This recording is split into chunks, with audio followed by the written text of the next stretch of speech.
شرور أنفسنا ومن سيئات أعمالنا من يهده الله فلا مضل له ومن يضلل فلا هادي له وأشهد أن لا إله إلا الله وحده لا شريك له وأشهadu anna Muhammadan abduhu wa rasuluh. Sebelum datangnya suku Quraisy merupakan salah satu kelompok masyarakat yang disebut memiliki peran penting dalam sejarah Islam. Mereka dikenal sebagai suku yang mendominan di Mekah, kota yang menjadi pusat perdagangan dan keagamaan pada masa itu. Merangkum sejarah buku Quraisy dalam buku sejarah Arab sebelum Islam yang ditulis oleh Jawad al-Ali. Quraisy adalah generasi dari keturunan satu orang bernama Fihr bin Malik bin An-Nadir bin Kinanah bin Huzaimah bin Mudrikah bin Mudar bin Nizar bin Ma'ad bin Adnan.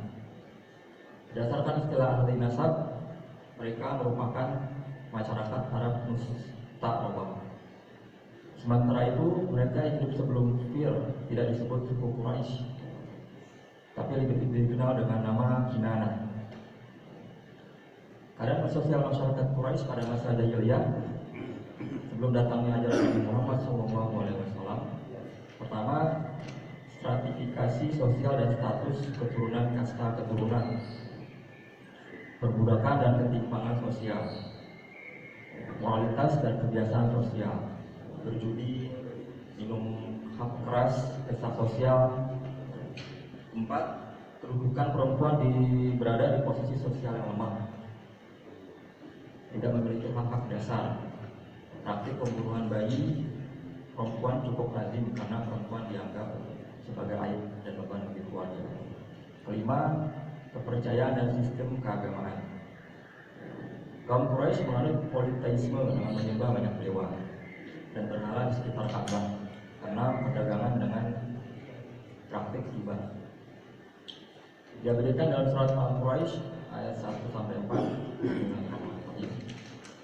Lila fi Quraisy ila fi milat asyitai was qaif falyabudu rabb hadzal bait alladzi at'amahum min ju'in wa amanahum min khauf. Artinya, disebabkan oleh kebiasaan orang-orang Quraisy, yaitu kebiasaan mereka berpergian pada musim dingin dan saat musim panas, sehingga mendapatkan banyak keuntungan. Maka hendaklah mereka menyembah Tuhan pemilik rumah ini, Ka'bah, yang telah memberi mereka makanan dan untuk menghilangkan lapar dan mengamankan mereka dari rasa takut. Meski tidak menyembah Allah Subhanahu wa Ta'ala sebagai Tuhan yang Maha Esa, meski sudah menyembah Allah, suku Quraisy tetap menyembah banyak dewa-dewa dalam bentuk politeisme. Mereka meyakini bahwa dewa-dewa tersebut bisa menjadi perantara untuk mendekatkan diri kepada Allah Subhanahu wa Ta'ala. Inilah adalah agama paganisme Arab yang diperkenalkan oleh Abdul Muttalib dan disebut oleh Ibnu Ishaq dengan istilah agama Ibnul Muttalib. Agama Abdul Muttalib. Abdul Muttalib adalah orang yang mengatur dan mengorganisasi ritual-ritual keagamaan tersebut. Abdul Muttalib telah berhasil menyempurnakan pembangunan kekuatan politik, ekonomi, dan agama Quraisy. Mereka berhasil mengelola kebijakan urusan mereka, sehingga orang-orang pun berbondong-bondong ke dalam negeri, datang ke negeri untuk berhaji, berdagang, berwisata, melantunkan puisi, memperluas perkenalan, mendekatkan bahasa, gagasan, dan pemikiran. Fase ini disebut dengan masa jahiliyah. Ketika Abdul Muttalib meninggal sekitar tahun 579 Masehi, ketika Rasulullah SAW berusia 8 tahun, kepemimpinannya kemudian pindah ke tangannya putranya, yaitu Az-Zubair. Dia adalah saudara kandung Abdullah atau ayahanda dari Rasulullah SAW.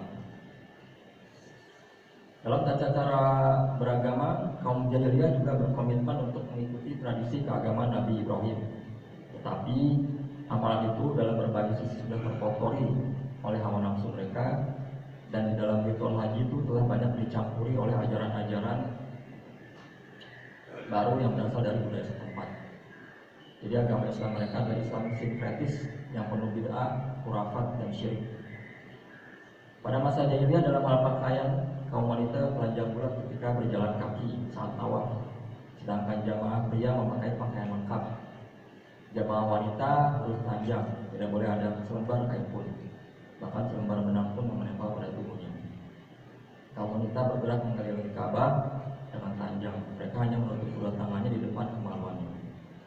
Dikutip dari NU Online, ketika Nabi Muhammad SAW menyebarkan Islam di Mekah, para pemimpin Quraisy menunjukkan penolakan keras. Mereka menganggap ajaran Islam mengancam tatanan sosial, politik, dan ekonomi mereka yang telah mereka nikmati. Perjalanan haji tahunan yang menjadi sumber kekayaan mereka karena menarik ribuan orang untuk menyembah berhala di sekitar Ka'bah dianggap terancam oleh dakwah Islam. Masa awal di Mekah yang ditandai dengan wafatnya Sayyidah Khadijah bin Abu Thalib, boykot terhadap Bani Hashim dan Bani Al-Muttalib, hingga ejekan saat Nabi Muhammad menuju Taif. Pada masa ini Abu Sufyan bin Harb dan klan Abdul Syams memanfaatkan situasi untuk memperkuat kepemimpinan mereka dalam melawan Islam. Musuh Islam saat itu adalah Islam itu sendiri yang sudah terkotori oleh hawa nafsu. Saat ini praktek bid'ah, khurafat dan syirik masih terjadi sampai saat ini. Beberapa umat Islam masih menggunakan perantara dalam berdoa kepada Allah Subhanahu wa taala, membayar mahal untuk beribadah ke kuburan para wali, meminum cairan bekas kiai, melakukan pelecehan pada santri dan lain sebagainya.